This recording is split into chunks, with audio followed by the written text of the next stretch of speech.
Bienvenue au module 3, le libre accès. Tout d'abord, penchons-nous sur la question « Pourquoi publier ?» En fait, on fait un petit rappel. Pourquoi on diffuserait nos résultats de la recherche? C'est tout d'abord pour faire avancer les connaissances scientifiques, pour s'attribuer le mérite et la responsabilité du projet de recherche qu'on a créé, pour présenter notre méthode, donc pour assurer une reproductibilité, pour donc valider nos découvertes et finalement pour être récompensé, donc un prix, une reconnaissance par les pairs, etc. Donc pour s'attribuer la reconnaissance et pas seulement le crédit. Ces objectifs-là de la publication savante ou encore de la diffusion de la recherche sont optimisés par l'utilisation du libre accès. Donc, je vais aborder ce qu'est le libre accès et comment on peut publier en libre accès. Pour comprendre le libre accès, il faut comprendre que le libre accès s'inscrit dans ce qu'on appelle la science ouverte. La science ouverte, c'est un grand mouvement qui existe depuis plusieurs années et qui comprend plusieurs éléments. Donc, c'est pas seulement le libre accès des publications scientifiques, la science ouverte, c'est aussi le partage des données ouvertes, les infrastructures de recherche ouvertes, la science citoyenne, la science participative, les ressources éducatives libres, donc les manuels pédagogiques qu'on rend réutilisables par différents professeurs. Bref, ça comprend vraiment une multitude de choses. La science ouverte est définie par l'UNESCO comme étant un concept inclusif qui vise à rendre les connaissances scientifiques multilingues et librement accessibles à tous et surtout réutilisables. Ça renforce la collaboration scientifique et ça permet que les connaissances soient transmises aux acteurs de la société, donc un peu en quelque sorte le grand public. Donc, on peut retenir de ça que la science ouverte a comme principale valeur la transparence, l'avancement de la science, la collaboration et la visibilité. C'est un peu les grandes valeurs du libre accès également. Laissez-moi vous dresser un portrait de l'origine du libre accès. Premièrement, dans l'écosystème, il y a la recherche, donc les chercheurs qui sont financés pour la plupart du temps par les fonds publics. Ce qui se passe, c'est que là, ces chercheurs-là publient des articles, soumettent des manuscrits aux revues. C'est les chercheurs, la communauté de recherche qui fait la révision par les pairs de façon bénévole. Et en plus, on a les institutions de recherche, les institutions de ces chercheurs-là, qui doivent, via leur bibliothèque, s'abonner aux publications, s'abonner aux revues savantes, pour pouvoir permettre aux chercheurs de consulter les articles qui sont des résultats de la recherche. Et ces bibliothèques-là paient donc des abonnements de très fortes sommes aux grands éditeurs. Donc, les grands éditeurs, c'est Wiley, Elsevier, Sage, Taylor & Francis et Springer Nature. Donc, ces grands éditeurs-là, scientifiques, reçoivent des sous de la part des institutions pour diffuser les revues savantes. Qu'est-ce que ça fait comme résultat? Bien, c'est en fait qu'en bout de ligne, il y a un double paiement. Donc, les fonds publics payent la recherche qui elle-même se retrouve dans des publications savantes qui doivent être, dont les bibliothèques doivent être abonnées. Donc, un paiement qui se fait encore là.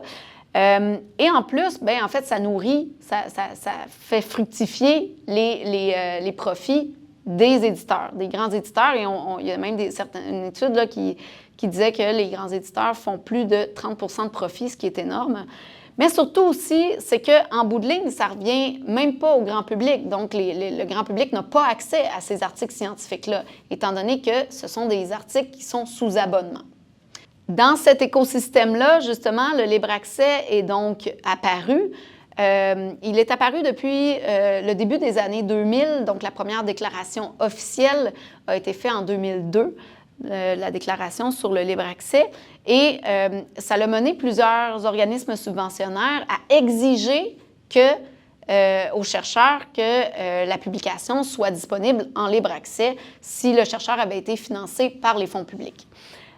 Donc, le libre accès, qu'est-ce que c'est? En fait, ça a l'avantage de mettre à disposition du public, justement, les résultats de la recherche. Donc, un article en libre accès, il n'y aura aucune barrière, que ce soit tarifaire ou technologique, pour le public, pour y avoir accès, pour le consulter. La seule chose qu'il faut, c'est une connexion Internet, puis on peut consulter l'article en question. Un article en libre accès est aussi un article sous licence ouverte. Qu'est-ce que ça veut dire une licence ouverte? C'est que ça permet la réutilisation du contenu selon certaines conditions parfois, et toujours en préservant les droits moraux de l'auteur aussi derrière ça. Mais bref, il y a la possibilité de réutiliser le contenu qui est en libre accès aussi. Donc, tout ça c'est vraiment des gros avantages pour le libre accès. Toutefois, les revues devaient, à ce moment-là, quand le libre accès est apparu, il y a quand même, les revues doivent avoir des revenus pour procéder à la mise en page, au travail d'édition fait à travers la revue. Donc, à ce moment-là, est apparu les Article Processing Charges, qu'on appelle aussi des APC, ou en français des frais de traitement d'articles. Donc, ces frais-là, ce sont des frais que les chercheurs qui soumettent leurs manuscrits doivent payer pour permettre une diffusion en libre accès de leur article. Donc, ces frais-là servent à faire le travail d'édition par rapport à leur article. Encore là, ce sont les grands éditeurs, bien souvent, qui vont récolter cet argent-là. Donc, cette arrivée du libre accès a malheureusement aussi, donc, autant il y a de belles choses, mais autant il y a un côté sombre de ça, c'est qu'il y a certaines personnes mal intentionnées qui ont trouvé une occasion de faire du profit. Donc, l'arrivée de ces frais de traitement d'articles-là a permis à l'apparition de ce qu'on appelle des revues prédatrices. Et il y a un module complet au sujet des revues prédatrices. Les revues prédatrices, ce sont de fausses revues qui, justement, vont demander aux auteurs de l'argent pour publier, mais ils vont ne faire aucun travail d'évaluation par les pairs ou de travail d'édition à proprement dit. Donc, les revues prédatrices vont simplement voler les auteurs pour publier. Le libre accès a plusieurs avantages, autant du côté individuel pour le chercheur que pour la science. Au niveau du chercheur individuellement, le fait de rendre accessibles ces résultats de la recherche permet une plus grande visibilité de ces articles de recherche, par exemple.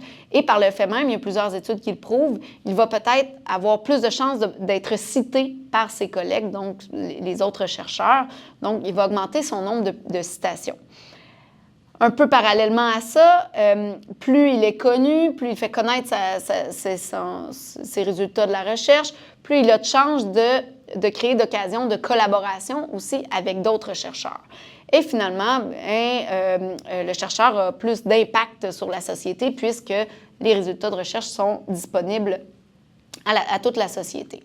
Du côté de la science, on pense à l'avancement des connaissances. Donc, imaginez s'il n'y avait pas d'articles scientifiques ou pas de diffusion de la recherche, ça serait difficile un peu d'avancer dans la science. Donc là, tous les chercheurs vont récolter ce qu'il y a de plus actuel dans la science pour pouvoir avancer. Donc, on bâtit un peu sur ce que les autres ont construit.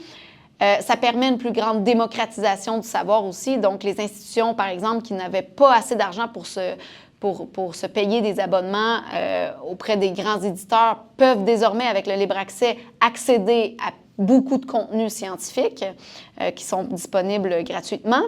Et finalement, on a, par exemple, l'avantage de l'utilisation plus saine ou plus responsable des fonds publics. Donc, on se rappelle que la recherche est financée pour la plupart par les fonds publics. Donc, c'est un peu, c'est plus responsable, en fait, de redonner les résultats de cette recherche-là au public, de la rendre accessible au public. Donc, si vous écoutez, si vous visionnez cette formation-ci, c'est sûrement parce que vous vous demandez, oui, mais comment moi je peux rendre mon article en libre accès? C'est quoi les options qui s'offrent à moi? En fait, il existe différentes voies pour y arriver. Donc, je vais vous parler plus précisément de la voie or ou de la voie hybride, mais principalement de la voie or et de la voie verte qui est l'auto-archivage. Donc, premièrement, la première option, la voie or, c'est carrément de publier dans une revue en libre accès ou de publier dans une revue qu'on dit hybride, donc qui permettent le choix soit de publier en libre accès, soit de ne pas publier en libre accès. Donc, si vous décidez dans une revue hybride de publier, de prendre la voie or finalement de la revue hybride et de publier en libre accès, c'est une des voies, une des options possibles pour rendre votre article disponible en libre accès. Comme je l'ai mentionné plus tôt, il se peut qu'il y ait des frais de traitement d'articles qu'on appelle les APC, les Article Processing Charges. On peut parler de quelques milliers de dollars de frais. Ça varie vraiment selon chaque revue, là. Donc, il n'y a pas de... Il n'y a pas un prix fixe, mais ça dépend souvent de la notoriété de la revue. Donc, chaque revue va décider. Il faut comprendre aussi que vous pouvez accéder à certains rabais. Si vous allez sur le guide publié dans une revue savante, sur le site de la bibliothèque, dans la section « Soutien aux chercheurs », il y a un guide publié dans une revue savante.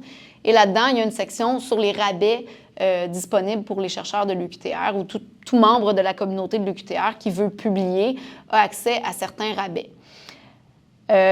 Parfois même jusqu'à 100 %.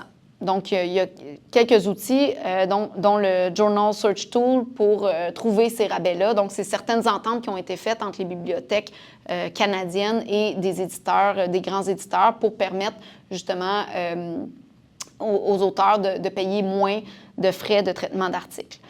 Faites attention aux éditeurs prédateurs. Donc, si vous utilisez la voie A, vous dites « je veux publier dans une revue en libre accès », et que ça vous demande des frais de traitement d'articles, vérifiez quand même si c'est une revue légitime, une revue crédible, pour ne pas envoyer votre argent à n'importe qui. Donc, il y a des très bonnes revues qui demandent des frais des APC, des Article Processing Charges, mais toutes les revues prédatrices demandent des frais de traitement d'articles aussi, donc faites attention.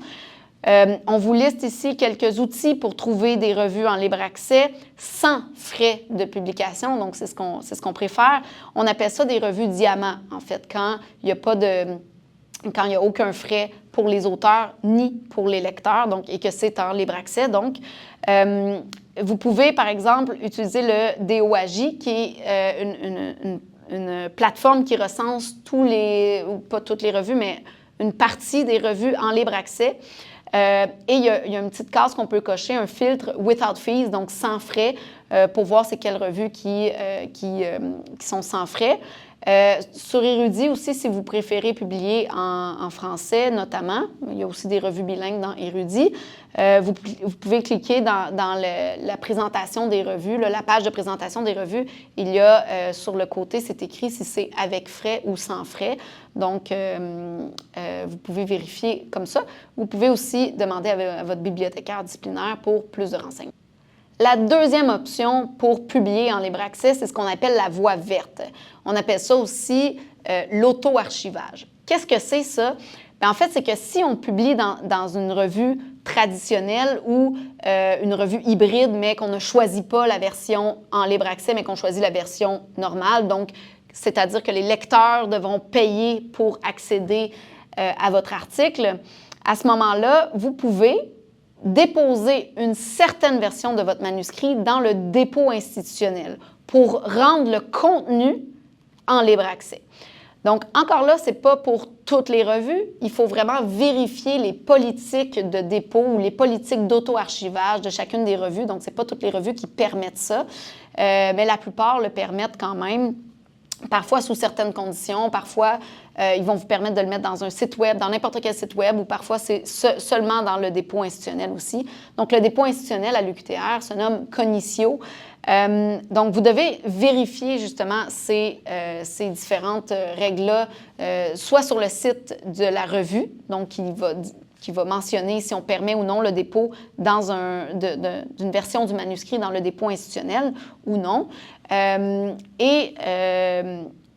Si vous déposez votre manuscrit dans Cognitio, à ce moment-là, une des versions qui est acceptée, c'est la version post-print qu'on appelle, ou le manuscrit accepté, la version acceptée. Bref, il y a plusieurs termes. Je vais revenir dans la prochaine diapo.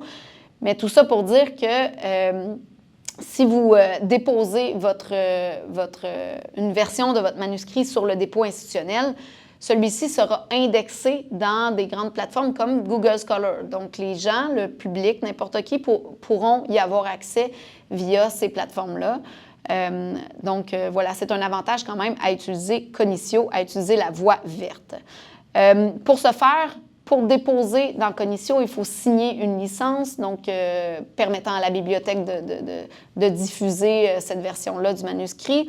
Sachez aussi que pour les professeurs de l'UQTR, il y a un processus de clé en main, un service de clé en main qui est disponible. Donc, l'équipe de la bibliothèque va repérer tous les articles des dernières années, des 5 dernières années, puis faire les vérifications pour vous et va vous demander une version du manuscrit si nécessaire. Donc, il y a ce service-là qui est disponible et qui est très intéressant pour les professeurs. Pour les étudiants, il faut simplement avoir signé la licence quand même et envoyer le formulaire de demande de dépôt pour un article. Cela dit, il doit y avoir un professeur qui valide par un courriel, par exemple, la pertinence de cet article ou qui valide l'article.